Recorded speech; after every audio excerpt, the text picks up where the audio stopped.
Ibu bapak yang baik, apa kabar?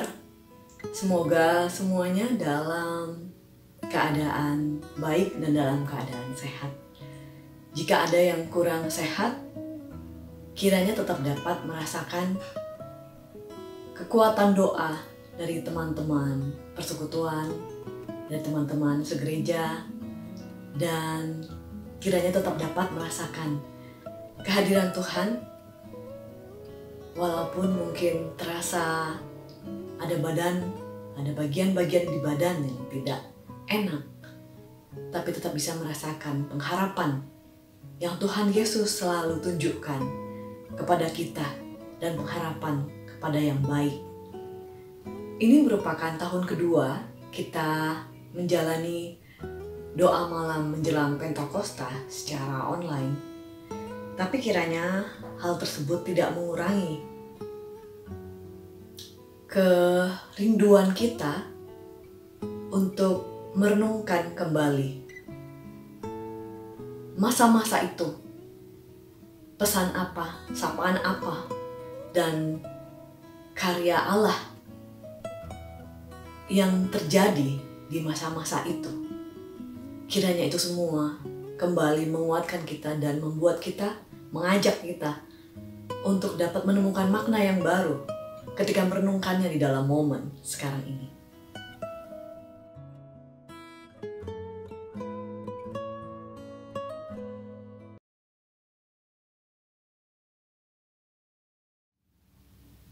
Ibu bapak, mari kita menyanyi dari PKJ 172, Di Heningnya Malam Ini, Tulus dan Rendah Hati. Bertelut berdoa padamu, inilah bisik kalbu.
Ibu bapak yang baik, mari sama-sama kita berdoa sebelum memulai doa malam menjelang Pentakosta kita.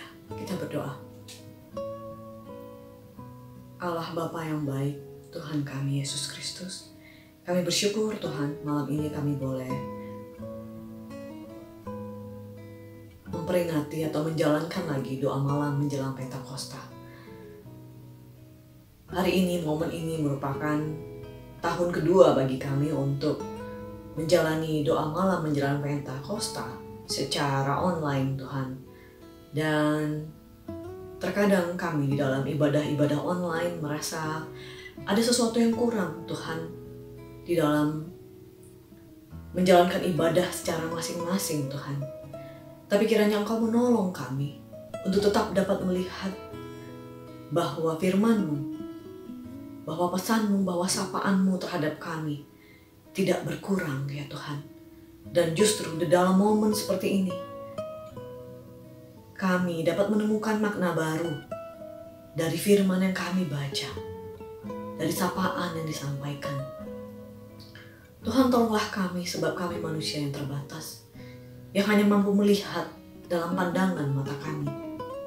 Sulit bagi kami Tuhan untuk melihat apa yang dapat dilampaui oleh pandangan kami Tuhan.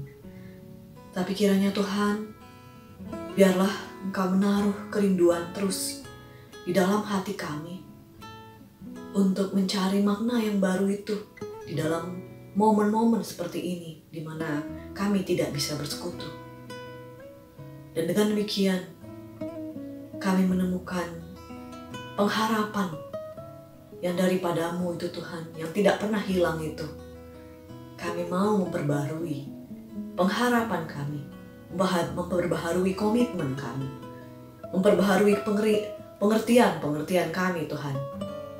Sebab kami tahu dengan itu kami dapat menjalani hari-hari kami dengan sukacita. Sebab Allah yang kami sembah adalah Allah yang melampaui segala kekhawatiran kami. Melampaui hal-hal yang tidak pernah akan kami ketahui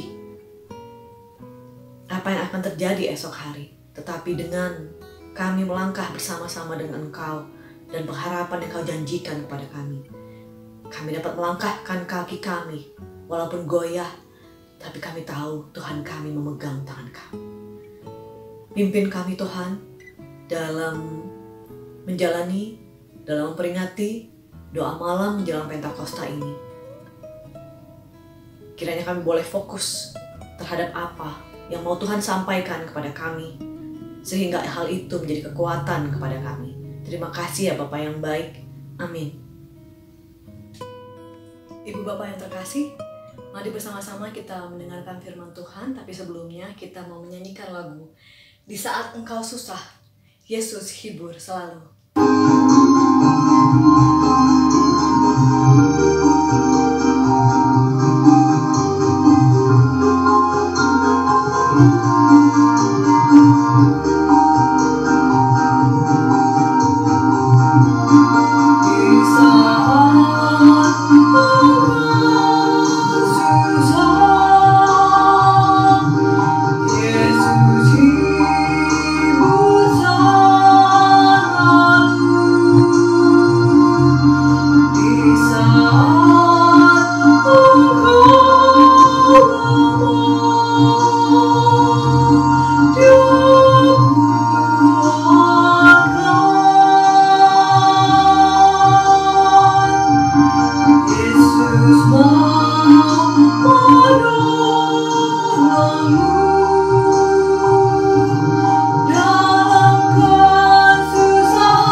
Jemaat yang dikasihi Tuhan, bersyukur pada hari ini kembali saya boleh menyapa Bapak, Ibu, Saudara, Oma, Opa di rumah masing-masing yang bersama-sama mengikuti doa menjelang Pentakosta.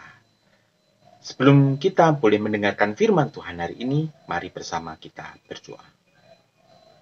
Sertailah kami ya Tuhan, sehingga kami boleh memahami apa yang boleh kami baca, apa yang boleh kami renungkan, dan kiranya itu juga menjadi suatu petunjuk dalam hidup kami, sehingga kami juga boleh menjadi pribadi-pribadi yang peduli dan bergandengan tangan bersama untuk boleh mendukung pekerjaan Tuhan. Di dalam nama Tuhan Yesus kami berdoa. Amin. Bapak, Ibu, Oma, Opa, serta saudara yang dikasihi Tuhan, hari ini bacaan diambil dari Kejadian 1 ayat 26 yang berkata demikian.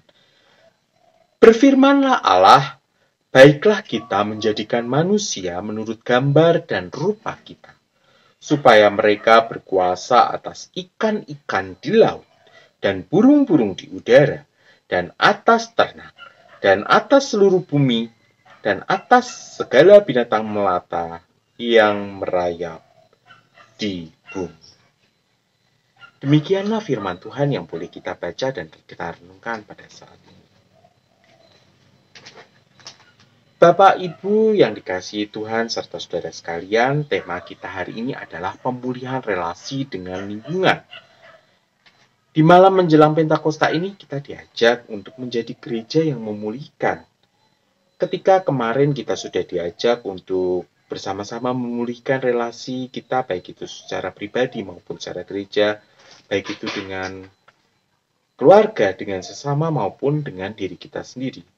Hari ini sebagai pribadi yang mendukung untuk gereja yang memulihkan, kita diajak juga untuk memulihkan relasi dengan lingkungan. Mengapa hari ini cukup penting?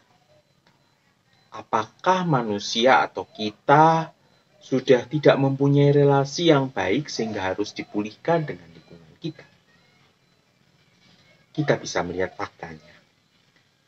Saat ini, sebagai suatu dasar, saya mengambil satu hasil survei yang dilakukan oleh suatu organisasi non-profit, GNP, yang dilakukan di 4 provinsi kepada anak-anak muda. Jadi mereka melihat ada 4 masalah lingkungan yang menjadi kekhawatiran bagi respondennya, yaitu sampah yang menumpuk, sungai yang tercemar, banjir, dan kerusakan hutan. Jadi responden-responden tadi juga melihat bahwa ada loh ternyata permasalahan lingkungan. Dan itu permasalahannya adalah minimnya pendidikan lingkungan untuk masyarakat. Juga tidak berhenti sampai di situ. Peraturan yang ada mengenai lingkungan juga belum dilaksanakan sebagaimana mestinya oleh pemerintah-pemerintah setempat. Mulai dari perencanaan sampai penegakan hukum terhadap pelanggaran yang terjadi di bidang sumber daya alam dan lingkungan ini. Kita melihat juga bahwa eksploitasi sumber daya alam yang berlebihan juga dapat merusak lingkungan untuk jangka waktu panjang. Ini adalah gambaran kekinian dari kerusakan lingkungan pada masa kini. Karena itu kita melihat bahwa kita sebagai anak-anak Tuhan diajak juga mulai dari diri sendiri untuk mengalami pemulihan dengan lingkungan kita ini tadi. Saat ini kita mau kembali ke Alkitab dan melihat apa yang tertulis mengenai alam melalui kisah penciptaan yang kita boleh baca tadi. Kita boleh melihat bahwa pada mulanya bumi dan segala isinya ini dikatakan adalah kosong. Kemudian Tuhan Allah menciptakan langit dan bumi, yang semuanya itu diciptakan seturut dengan karya Allah. Yang semuanya itu dikatakan baik. Semua ciptaan itu dikatakan baik adanya dalam kisah penciptaan tadi. Ini adalah suatu karya terbesar Allah di dalam kehidupan ini. Tetapi Allah juga melihat bahwa ketika Dia sudah menciptakan segala sesuatunya dengan baik itu tadi, harus ada pengelolanya. Karena itu diciptakanlah manusia seperti dalam Kejadian 1 ayat 26 yang kita baca tadi. Supaya manusia berkuasa atas ikan-ikan di laut, burung-burung, dan atas ternak, dan atas seluruh bumi. Manusia dibuat, manusia diciptakan untuk menjadi pengelola bagi bumi ini. Jadi ketika Allah menciptakan suatu ciptaan yang begitu indah dan permai, Allah kemudian menciptakan manusia. Ya, diawali dengan Adam yang diciptakan manusia untuk menempati Taman Eden yang begitu indah pada saat itu dan diminta untuk memeliharanya. Tetapi apa yang terjadi, Bapak Ibu Saudara sekalian, ternyata adalah kita melihat bahwa ada kejatuhan manusia di dalam dosa. Kejatuhan Adam di dalam dosa yang mengakibatkan manusia terusir dari Taman Eden. Ternyata manusia yang tadinya diciptakan sebagai mitra Allah yang diberikan kuasa untuk menjaga bumi dan segala isinya tadi, ternyata malah justru menjadi sosok yang begitu membahayakan bagi alam ini. Kenapa hal itu bisa terjadi, Bapak Ibu Saudara sekalian?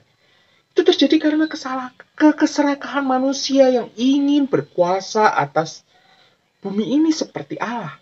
Mereka bukan menjadi pengelola, tetapi manusia ingin menguasai semuanya itu tadi. Seperti Adam yang kemudian memakan buah terlarang kemudian jatuh dalam dosa. Kemudian kita juga melihat betapa tamaknya manusia pada zaman Nuh, sehingga kehidupannya juga telah menjadi rusak dan Allah memusnahkan mereka. Tetapi kita bisa melihat bahwa ternyata ketika Allah memusnahkan manusia pada zaman Nuh tadi, Allah memberi harapan untuk segelintir manusia yang taat kepadanya untuk bisa menjaga kelestarian dan kerusakan ciptaannya ini tadi. Nuh dipilih Allah untuk menata kembali ciptaan lama yang sudah rusak tadi. Jadi di zaman Nuh kita melihat bahwa di situ ada suatu awal pemulihan kembali. Tatanan dunia yang sudah rusak ditata kembali melalui Nuh dan keluarganya. Jadi kita melihat bahwa di tengah kerusakan alam, di tengah ketamakan manusia, ternyata Allah masih memberikan harapan itu tadi untuk manusia menata dunia yang baru. Masalah lingkungan hidup ini juga terkait dengan masalah iman, Bapak Ibu Saudara sekalian. Karena kita melihat bahwa Allah menciptakan manusia itu dengan sangat baik, yang kemudian diberi anugerah untuk mengelola tadi. Karena itu kalau saat ini kita juga melihat bahwa perubahan iklim juga menjadi suatu masalah yang besar. Kerusakan alam, eksploitasi alam juga menjadi masalah yang besar. Kita bisa melihat apa yang bisa kita lakukan. Apakah kita bisa melihat ada harapan juga untuk Allah menata kehidupan kembali di tengah kondisi saat ini. Atau di zaman pandemi yang begitu berat ini, yang mengakibatkan kerusakan alam yang begitu tidak terkendali lagi. Karena itu, kita diajak untuk melihat beberapa hal agar kita bisa menyadari bahwa ternyata keserakahan manusia tadi didasari oleh keinginan yang berkuasa tadi. Karena itu kita diajak untuk melihat bahwa ternyata adalah hal-hal spiritualitas yang dapat kita lihat dari Alkitab untuk kita bisa lebih bijaksana dalam kehidupan ini. Hal spiritualitas yang mengajak kita untuk bertindak lebih benar dalam kehidupan ini. Yang pertama, kita diajak untuk memiliki perasaan bersyukur.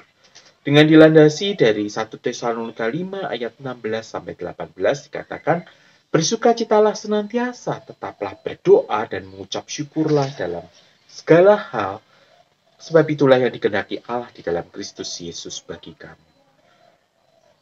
Kita melihat ketika manusia mulai tidak puas, mereka akan mengeluh dan mengeluh. Akhirnya mereka tidak berbahagia dengan hidupnya. Mereka tidak berbahagia dengan kehidupannya, dengan lingkungannya, dengan relasinya. Ketika mereka tidak berbahagia, seringkali yang menjadi pelampiasan adalah mereka bertindak konsumerisme. Konsumerisme adalah suatu bentuk kekosongan spiritualitas yang mendalam, yang kemudian membuat manusia mengeksploitasi alam ini. Karena itu bagian 1 Tesalonika ini mengajak manusia untuk memiliki landasan iman untuk mengucap syukur dalam segala hal. Baik itu di dalam penderitaan sekalipun, di dalam kemiskinan sekalipun. Mungkin bagian ini terasa biasa kalau kita melihatnya tidak berangkat dari pengalaman kita atau kita tidak pernah mengalami secara langsung. Tetapi bagi mereka yang hidup dekat dengan realita kehidupan tersebut, untuk mengucap syukur dalam segala sesuatu adalah hal yang dapat terbangun dari spiritualitas yang begitu dinamis dan tertanam dengan baik. Bagaimana kita bertumbuh dalam perasaan syukur tadi? Ya, ketika kita memiliki spiritualitas dan kehidupan yang baik dengan Tuhan. Melalui kehidupan doa kita yang baik, kita dapat mengucap syukur senantiasa. Itu adalah salah satu bentuk kita mengucap syukur dalam segala hal tadi. Banyak hal yang bisa kita syukuri di dalam kehidupan kita. Tetapi akan lebih menantang untuk membayangkan bagaimana kita dapat menggabungkan pengucapan syukur tadi dalam kehidupan bersama. Kita dapat dalam kehidupan bersama secara teologis menegaskan bahwa Allah telah menempatkan kita, memilih kita dalam kelompok. Berarti kita juga harus mendukung satu dengan yang lain dalam komunitas, untuk kita juga boleh bersama-sama bersyukur, saling menjaga satu dengan yang lain. Pengucapan syukur ini juga bisa mendorong kita untuk lebih peduli, termasuk kepada dunia yang memberikan kita lingkungan, yang memberikan kita kekayaan alam yang begitu luar biasa. Hal spiritualitas yang kedua adalah kecukupan. Lukas 9 ayat 25 mengatakan, apa gunanya seorang memperoleh seluruh dunia ini tetapi ia membinasakan atau merugikan dirinya sendiri? Apakah untungnya jika seseorang mendapatkan seluruh dunia tetapi mati atau kehilangan nyawanya sendiri? Nilai spiritualitas dari kecukupan dapat meningkatkan pembaruan untuk mengurangi jarak antara si kaya dan si miskin. Dan yang akhirnya membawa untuk mengarahkan kepada permasalahan lingkungan yang secara serius tidak hanya bagi kemiskinan, tetapi juga tingkat konsumsi yang tinggi. Jadi, masalah kecukupan ini bisa terkait untuk si kaya dan si miskin. Bagi si miskin, masalah kecukupan ini adalah ketika mereka dapat mendapatkan kesehatan, gizi, juga perumahan, pendidikan yang dibutuhkan untuk bertahan. Tetapi bagi si kaya, kecukupan adalah lebih secara adil untuk dapat menerima atau mengelola mendapatkan hasil bumi sumber daya yang kemudian berpengaruh juga pada masalah lingkungan. Kecukupan juga berhubungan dengan efisiensi energi dan konservasi yang menghasilkan pengurangan penggunaan energi yang secara lebih bijaksana lagi. Dan nilai spiritualitas yang ketiga adalah iman dan pengharapan. Ibrani 11 ayat 1 mengatakan iman adalah dasar dari segala sesuatu yang kita harapkan dan bukti dari segala sesuatu yang tidak kita harapkan. Kalau kita memiliki harapan bagi dunia yang lebih baik lagi, ketika kita mulai merasa lemah, kita bisa melihat bahwa sumber daya yang ada di bumi ini begitu terbatas. Penulis Ibrani mengajak kita untuk melihat bahwa iman adalah suatu tanggapan kepada hubungan perjanjian dengan Allah dan ciptaannya. Kita bisa mempunyai iman kepada Allah karena kita tahu Allah mengasihi kita. Kita tahu Allah menciptakan kita. Dan kita tahu bahwa kita hidup dalam pertolongan Allah. Iman menyediakan perlindungan bagi komitmen kita. Tetapi itu tidak dapat bertumbuh jika tanpa harapan. Harapan dapat menambahkan elemen sukacita, ekspektasi, dan kegembiraan, serta perayaan. Harapan memberikan kita energi untuk melanjutkan perjuangan kita. Harapan membawa perubahan, sekalipun itu dianggap tidak mungkin atau mustahil. Tetapi harapan membawa kita untuk berani melangkah lebih maju lagi. Demikian juga harapan membawa kontribusi yang penting di dalam membuat suatu gerakan di dalam kehidupan sosial dan perlindungan terhadap lingkungan. Jadi iman dan harapan mungkin dapat dilakukan ketika kita mengakui bahwa kita tidak sendiri. Kita bersama dengan Allah yang menciptakan dunia ini. Allah yang hadir di dunia ini yang dapat mendukung kita untuk kita juga boleh mengelola alam. Karena itu, Bapak Ibu Saudara sekalian, apa wujud yang dapat kita lakukan? Apa bentuk konkret yang dapat kita lakukan khususnya di masa pandemi ini untuk memulihkan relasi dengan lingkungan kita?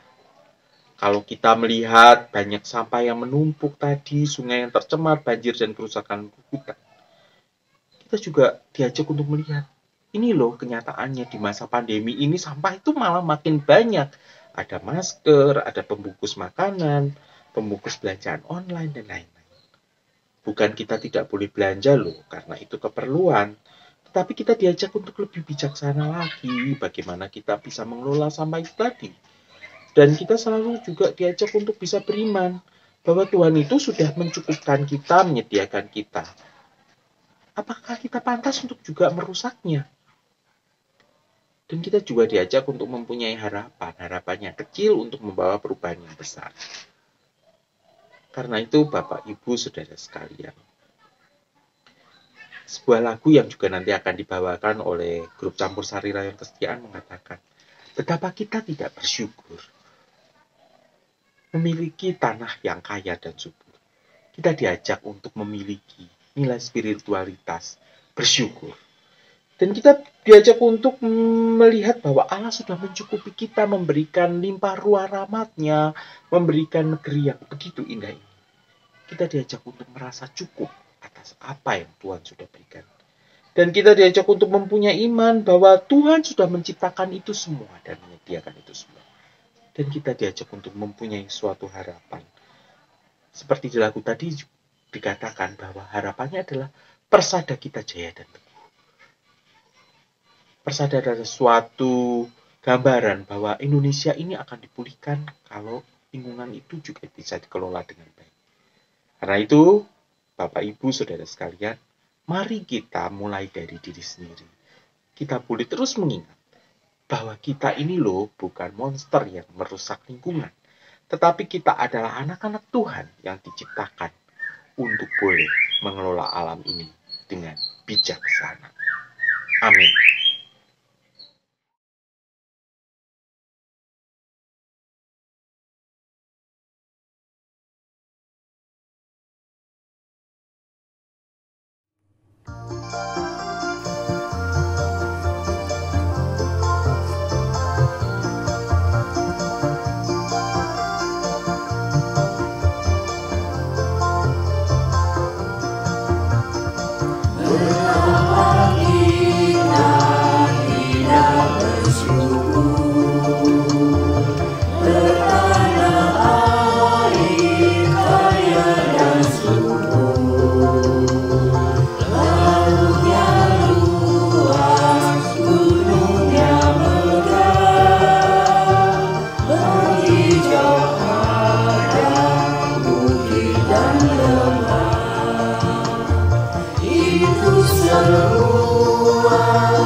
Selamat malam Bapak Ibu yang kekasih di dalam Tuhan Yesus Kristus.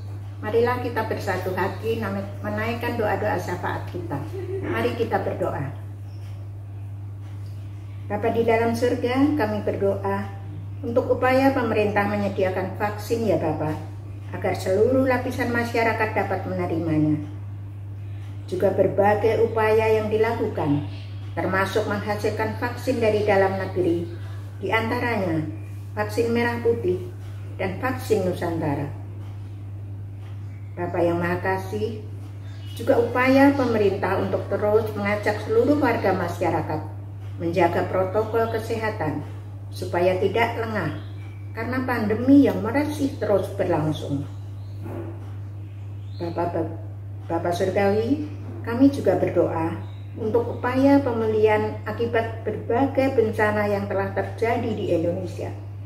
Di antaranya ada banjir, ada gunung meletus, termasuk kecelakaan kapal selam dan sebagainya.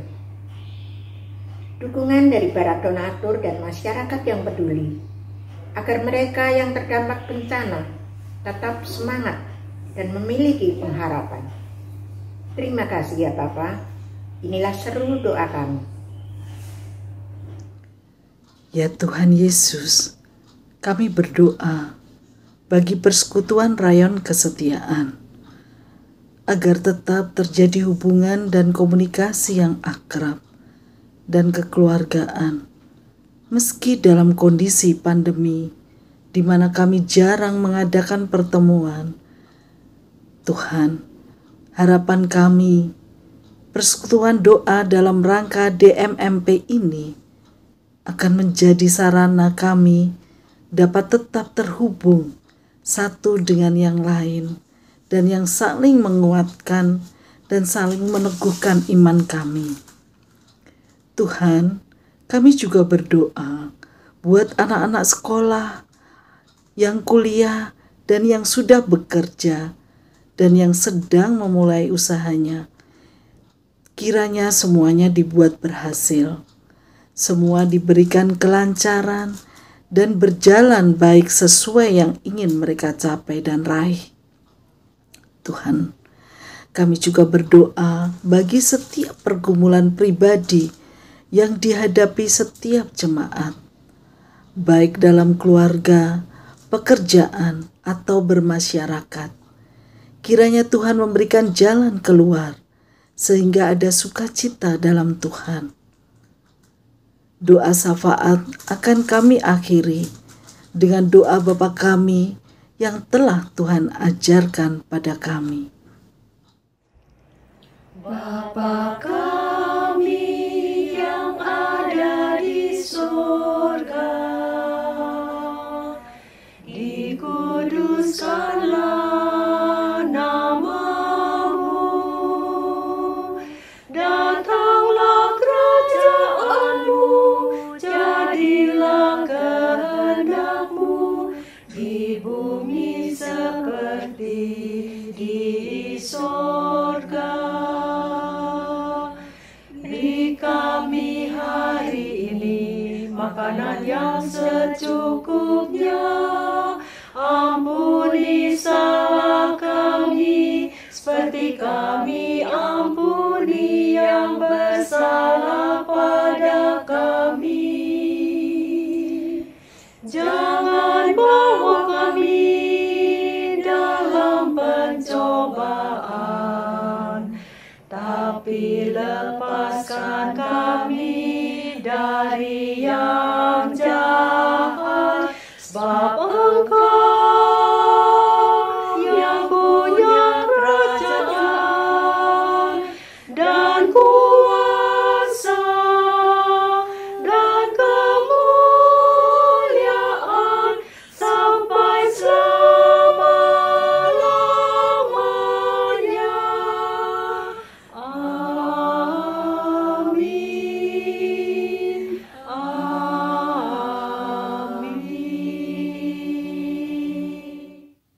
Ya, Ibu Bapak sekalian, demikian firman Tuhan yang sudah kita dengarkan. Mari kita merespon firman Tuhan dengan semangat yang Tuhan berikan kepada kita. dengan menyanyikan lagu NKB 100, Rinduκah engkau mendapat berkat Tuhan yang penuh di seluruh hidupmu? Mintalah kepada Bapamu yang janjinya teguh.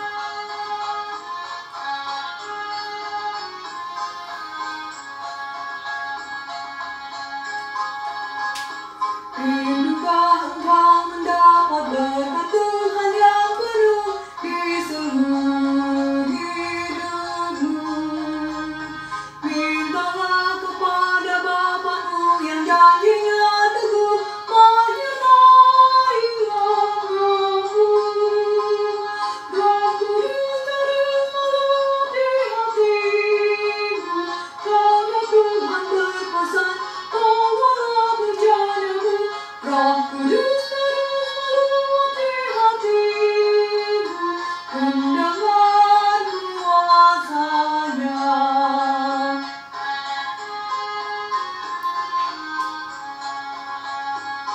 Oh anugerah ilahi pun mengalirlah terus, tak berubah kasih-Nya.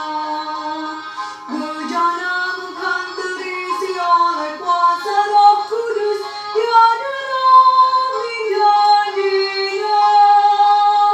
Roh Kudus terus meluruti hatimu, karena Tuhan berpesan, bawalah bejanamu.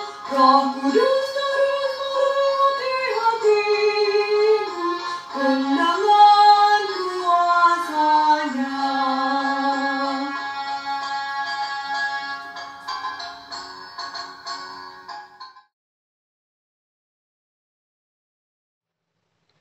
Marilah kita bersatu di dalam doa. Ya Tuhan, kami bersyukur pada hari ini kami boleh bersama-sama bersekutu bersama dalam doa bersama dengan keluarga kami maupun bersama dengan saudara-saudara kami seiman yang saat ini berada di rumah masing-masing. Kiranya Kau sendiri yang akan terus mempersatukan kami untuk kami juga boleh saling mendoakan satu dengan yang lain. Bantu kami ya Tuhan agar kami juga boleh terus menjadi anak-anak-Mu yang semakin dipulihkan dalam relasi kami, khususnya dengan lingkungan yang ada di sekitar kami. Sertailah kami dalam setiap pelaku kehidupan kami ya Tuhan. Dan jika pada malam hari ini kami akan beristirahat, Kau sendiri yang akan pimpin kami dalam istirahat pada malam hari ini, sehingga kami juga besok boleh mendapatkan suatu kekuatan yang baru daripada-Mu ya Tuhan. Berkatilah kami ya Tuhan di dalam penantian kami atas turunnya Roh Kudus yang akan kami peringati pada hari Pentakosta nanti. Bersyukur Tuhan untuk setiap penyertaan-Mu, di dalam nama Tuhan kami Yesus Kristus kami berdoa. Amin.